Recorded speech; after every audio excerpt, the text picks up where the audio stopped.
Coucou tout le monde, j'espère que vous allez bien et bienvenue sur ma chaîne. Aujourd'hui, je vous propose cette tarte au pudding chia qui est inspirée du blog de Bianca Zapata qui de base l'a fait avec des mûres.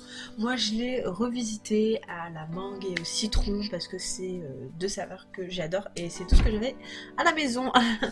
Et du coup, on va passer à la liste des ingrédients. Donc, il va vous falloir du muesli ou des petits gâteaux. J'en avais plus, donc j'ai pris le muesli, du sucre blond, de l'huile de coco ou du beurre, de l'agar-agar, des graines de chia, du yaourt, du lait de soja ou du lait normal, une mangue et un demi-citron.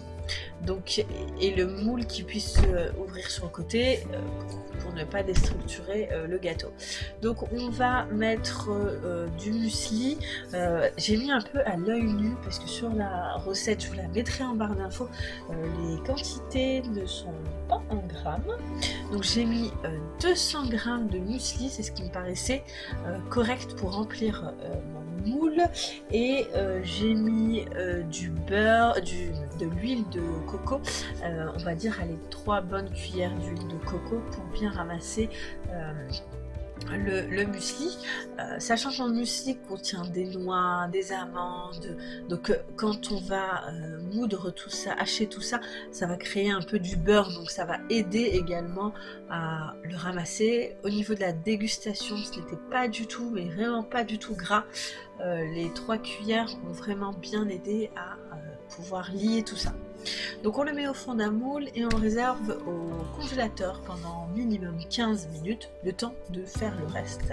Donc là on a une mangue, on a un demi jus de citron et on a de l'eau, on va laisser compoter. Et en attendant on va aller préparer les graines de chia. Donc j'ai 3 grosses bonnes cuillères de chia, j'ai 300 grammes de lait de soja vanillé et du coup je ne mets qu'une cuillère de sucre parce que déjà le lait de soja c'est sucré et je n'aime pas beaucoup le sucre, mais ça c'est pas sucré, la recette n'était pas sucrée. Si vous aimez quelque chose de plus sucré, soit remettez une ou 2 cuillères en plus de sucre blond ou vous mettez également du miel. Donc on rajoute également le yaourt de soja qui a été égoutté ou n'importe quel yaourt qui soit velouté pour apporter du crémeux du coup au pudding. On mélange bien et on recommence à mélanger plusieurs fois en même temps qu'on réalise la compotée puisque les graines de chia se mettent à gonfler et si vous mélangez pas ça risque de faire un gros bloc. Donc là la compotée a bien prise, on va mixer avec un mixeur plongeur et jusqu'à ce qu'on obtienne quelque chose de bien lisse, quitte à remettre un peu d'eau comme une compote qu'on va faire pour les bébés. Donc là quand on a quelque chose de bien lisse, je rajoute un peu d'eau parce que je vais rajouter de l'agar-agar. Donc au niveau des quantités d'agar-agar, moi j'ai mis du citron, donc les quantités on les double. Si vous ne mettez pas de citron, si vous mettez un autre fruit qui n'est pas acide, mettez juste 2 cuillères. Moi vu qu'il y avait du citron, j'ai mis 4 cuillères. Il faut toujours doubler les quantités d'agar-agar, sinon ça ne prendra pas. Et on va rajouter de l'eau pour qu'il y ait de la matière le temps que ça monte à 35 degrés. Donc voilà, on va mettre l'agar-agar et on va laisser bouillir.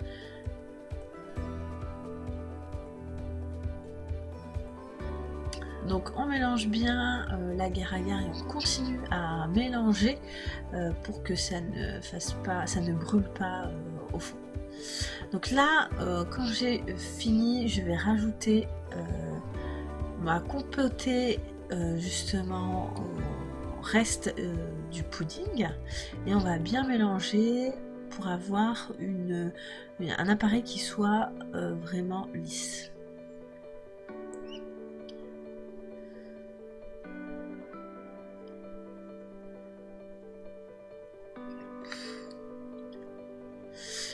Donc je mets l'appareil dans mon moule et je vais réserver au minimum 3 heures au réfrigérateur.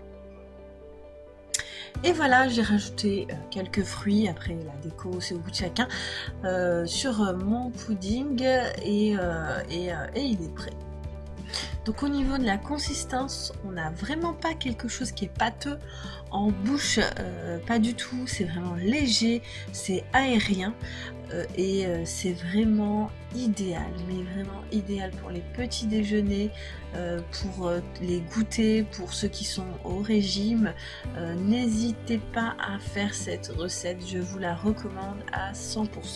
Et voilà, cette vidéo est terminée. Je vous dis à très bientôt dans une nouvelle vidéo pour des recettes de la semaine, des batch cooking, des petits encas, des gâteaux vraiment très très simples à réaliser.